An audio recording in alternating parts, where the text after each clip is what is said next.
K Palanivel Padmashri 2026.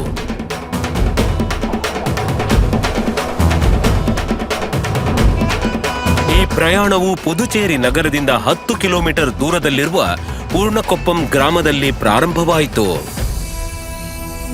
ಬಡ ಕುಟುಂಬದಲ್ಲಿ ಜನಿಸಿದ ಪಳನಿವೇಲ್ 13ನೇ ವಯಸ್ಸಿನಲ್ಲಿ ತಂದೆಯನ್ನು ಕಳೆದುಕೊಂಡರು. ಜೀವನ ಕಷ್ಟಕರವಾಗಿತ್ತು. ಕುಟುಂಬವು ಹುಲ್ಲಿನ ಛಾವಣಿಯ ಗುಡಿಸಲಿನಲ್ಲಿ ವಾಸಿಸುತ್ತಿತ್ತು. ಅವರ ತಾಯಿ 4 ಮಕ್ಕಳನ್ನು ಬೆಳೆಸಿದರು.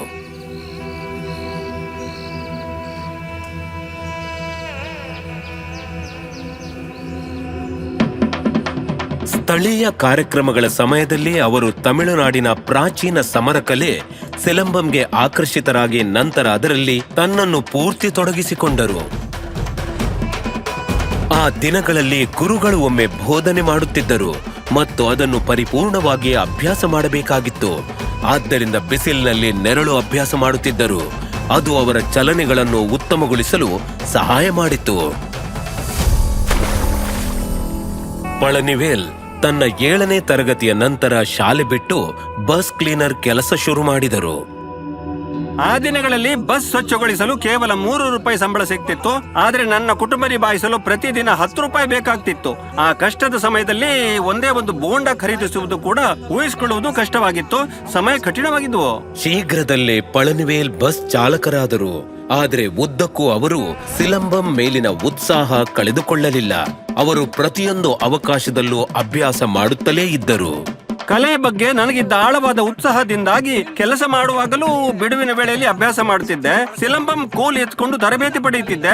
ಈ ಅಭ್ಯಾಸವು ಈ ಕಲೆಯಲ್ಲಿ ಪ್ರಯಾಣವನ್ನು ಮುಂದುವರಿಸಲು ಅವಕಾಶ ಮತ್ತು ಆತ್ಮವಿಶ್ವಾಸ ಎರಡನ್ನೂ ನೀಡಿತು. ನಂತರ 2002ರಲ್ಲಿ ಅದು ತುಂಬಾ ಹಿಡಿಸಿತು. ತನ್ನದೇ ಆದ ಕಳಗಂ ಅಥವಾ ಅಕಾಡೆಮಿಯನ್ನು ಏಕೆ ಪ್ರಾರಂಭಿಸಬಾರದು? ಪುದುಚೇರಿಯ ಮಾಮಲ್ಲನ್ ಸಿಲಂಬಂ ಮತ್ತು ನಾಟುಪುರ ಕಲೆ ವಳರ್ಚಿ ಕಳಗಂ ಹುಟ್ಟಿಕೊಂಡವು. ನನ್ನ ಜೀವನದಲ್ಲಿ ನಿಜವಾಗಿಯೂ ಸಿಲಂಬಂ ನನ್ನ ಬೆಳವಣಿಗೆಯನ್ನು ರೂಪಿಸಿತು. ಡ್ರೈವಿಂಗ್ ಜೀವನೋಪಾಯವನ್ನು ನೀಡಿತು. ನಾನು 2 ಮಾರ್ಗಗಳನ್ನು ಸಮತೋಲನಗೊಳಿಸುತ್ತಿದ್ದೆ. ಒಂದು ನಿರ್ದಿಷ್ಟ ಹಂತದ ನಂತರ ಚಾಲನಾ ಕೆಲಸದಿಂದ ದೂರ ಸರಿದು ಈ ಕಲೆಯಲ್ಲಿ ನನ್ನ ಪ್ರಯಾಣವನ್ನು ಸಂಪೂರ್ಣವಾಗಿ ಮುಂದುವರಿಸಲು ನಿರ್ಧರಿಸಿದೆ. ಹೆಚ್ಚಿನ ವಿದ್ಯಾರ್ಥಿಗಳಿಗೆ ತರಬೇತಿ ಉಚಿತ.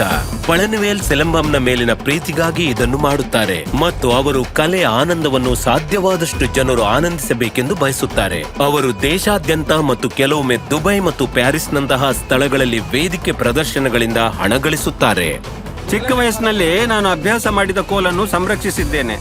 ಅಂತಿಮ ಪ್ರಯಾಣದ ಸಮಯದಲ್ಲಿ ನನ್ನ ಪಕ್ಕದಲ್ಲಿ ಇಟ್ಕೊಂಡು ವಿಶ್ರಾಂತಿ ಪಡೆಯಬೇಕೆಂಬ ನನ್ನ ಆಸೆಯನ್ನು ನನ್ನ ಹೆಂಡತಿ ಮತ್ತು ಮಗನಿಗೂ ತಿಳಿಸಿದ್ದೇನೆ. ಅವರು ನನ್ನ ಆಸೆಯನ್ನು ಪೂರೈಸುತ್ತಾರೆಂದು ತಿಳಿದಿದೆ. ಇತರರ ಬಗ್ಗೆ ನನಗೆ ತಿಳಿದಿಲ್ಲ, ಆದರೆ ಸಿಲಂಬಂ ನನ್ನ ಆತ್ಮದ ಜೀವನಾಡಿ. ಕೆ ಪಳನಿವೇಲ್ ಪದ್ಮಶ್ರೀ 2026. ಕೋಟಿ ಕೋಟಿ ನಮಸ್ಕಾರ.